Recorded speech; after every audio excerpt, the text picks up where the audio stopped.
इसके जीवन में होंगे तो उसको कभी शांति, कभी सुख, कभी ऐश्वर्य ये टिकेगा नहीं और दुर्गति निश्चित हो जाएगी।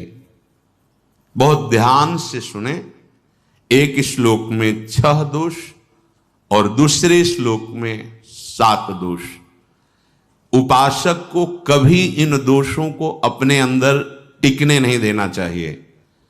और जो संसार के मार्ग में चल रहे हैं, अगर इन दोषों में चलेंगे तो वो जो आपके पुण्य कर्मों से ऐश्वर्य है भी वो नष्ट हो जाएगा। आप दुख, चिंता, शोक से ग्रसित होकर बड़ा दुख में जीवन व्यतीत करेंगे और आपकी गति बिगड़ जाएगी, दुर्गति हो जाएगी। विकत्थनः स्पृहायुर्मनस्वी बिभ्रत कोपम चपलो अरक्षणश्च एतान् पापाः षण्णराः पाप धर्मान् प्रकुर्वते नोत्र सन्तः सुदुर्गे संभोग संविद विषमोति मानी दत्तानुतापी कृपणो बलीयान वर्ग प्रशंसी वनितास्तु देष्टा एते परे सप्त नशंस वर्गाः। जो अपने मुख से अपनी बड़ाई प्रशंसा करता है, ये 13 लिख लो दिमाग में, डायरी में, क्योंकि ये नोट हो रहा है, आवाज डाली जाएगी, आप बार बार सुन, इनसे बचिए। अपनी बड़ाई, अपनी प्रशंसा कभी अपने मुख से नहीं करना, नहीं तो आपके पुण्य नष्ट हो जाएंगे, बुद्धि भ्रष्ट माने गिर जाएगी। अगर परमार्थ में चल रहे हैं तो भी, और व्यवहार में तो पुण्य नष्ट हो ही जाएंगे। बुद्धि गिरी हुई तभी ऐसी बात होती है। और यह दोष बहुतायत है, ये बहुत प्रभावशाली है, अपनी बड़ाई मारना। सत्संग है, अपने मुख से कभी अपनी बड़ाई ना करना। अगर कोई अपने मुख से अपनी बड़ाई करता है तो उसके सुकृत नष्ट हो जाते हैं, बुद्धि भ्रष्ट माने गिर जाती, पतित हो जाती है, फिर निर्णय ठीक नहीं। अगर हमारा सारथी, हमारा ड्राइवर मूढ़ हो तो कहीं भी हमको गिरा देगा, तो वो बुद्धि भ्रष्ट मतलब गिर जाती है, निर्णय करने लायक नहीं रहती। अपनी प्रशंसा अपने मुख से करना। दूसरा, लोलुपता, ये वृत्ति नहीं होनी चाहिए। धर्म से चलेंगे, धर्म के द्वारा जो हमें प्राप्त होगा उसी से हम अपना भरण पोषण करेंगे। आपके बच्चे स्वस्थ होंगे, बुद्धिमान होंगे, परिवार में बहुत सुख और शांति होगी। भले दीपक की तरह जलो, बहुत काल तक रहेगी। लक्ष्मी जी भी आपके घर में बहुत काल, हम ये नहीं कहते कि बहुत नहीं, जितनी है बहुत सुख शांति से चलोगे। अगर लोलुपता करोगे, हिंसा, छल कपट, व्यभिचार, चोरी, ऐसे धन आ जाए, वो आएगा, लेकिन वो हाइलोजन की तरह आएगा, एकदम प्रकाश और फ्यूज, बिल्कुल अंधकार करके जाएगा। देख लेना, तुम्हारे जो सुख के हेतु हैं, तुम्हारा शरीर, तुम्हारे बच्चे, तुम्हारी पत्नी, तुम्हारा परिवार, उसको देख के तुम रात दिन जलोगे बिना आग के। ऐसे उनके आचरण होंगे, ऐसे उनके अंग होंगे, ऐसे उनके दिमाग होंगे, ऐसा उनका व्यवहार होगा।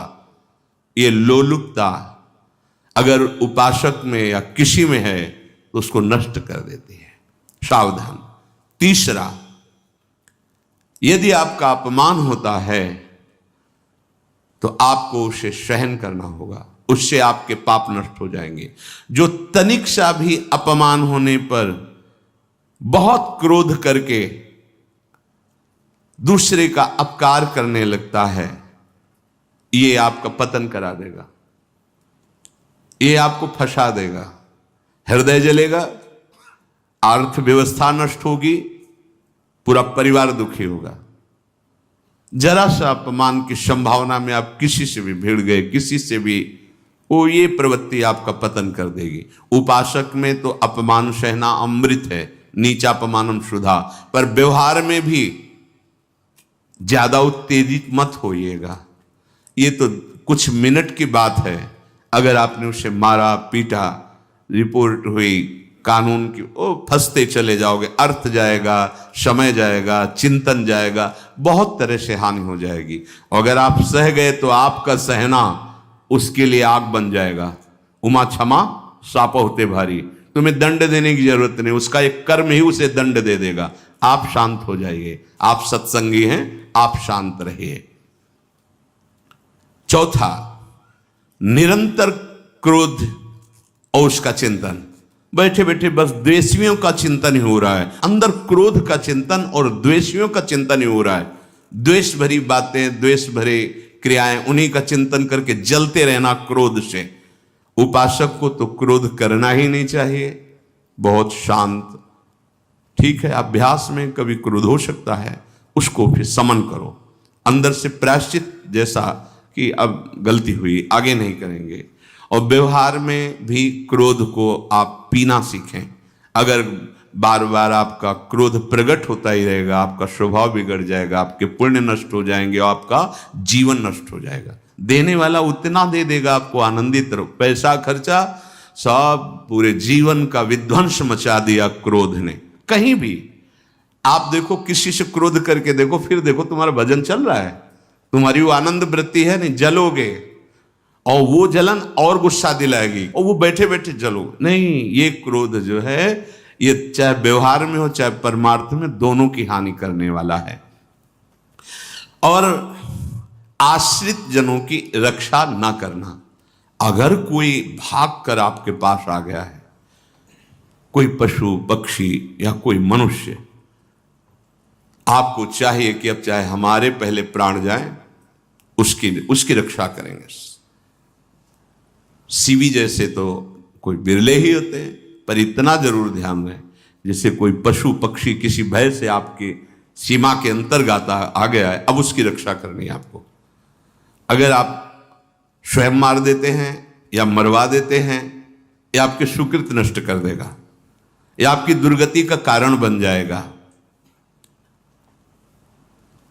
और जो पाप कर्म उत्साहित होकर करते हैं, उपासक को तो बहुत सावधान रहना चाहिए, पर व्यवहार में भी जो नहीं करना चाहिए, अगर वो पाप कर्म आपके द्वारा मन में प्रेरित हो रहे हैं, संकल्प बन रहा है, क्रियाएं हो रही, दुर्गति पक्की, पुण्य नष्ट हो जाएंगे, दुख अशांति बढ़ती चली जाएगी, कभी शांति नहीं प्राप्त कर पाएंगे। ऐसा नहीं कि जो मन में आवे सो करें। पापाचरण निडर और उत्साहित होकर करना, अगर ऐसे लक्षण है, निश्चित दुर्गति होती है। ये 6, अपनी बहुत बड़ाई करने वाला अपने मुख से, लोलुपता, तनिक से अपमान में सहन ना करने वाला, निरंतर क्रोधी और आश्रित जनों की रक्षा न करने वाला, और निडर हर्षित होकर पाप कर्म करने वाला।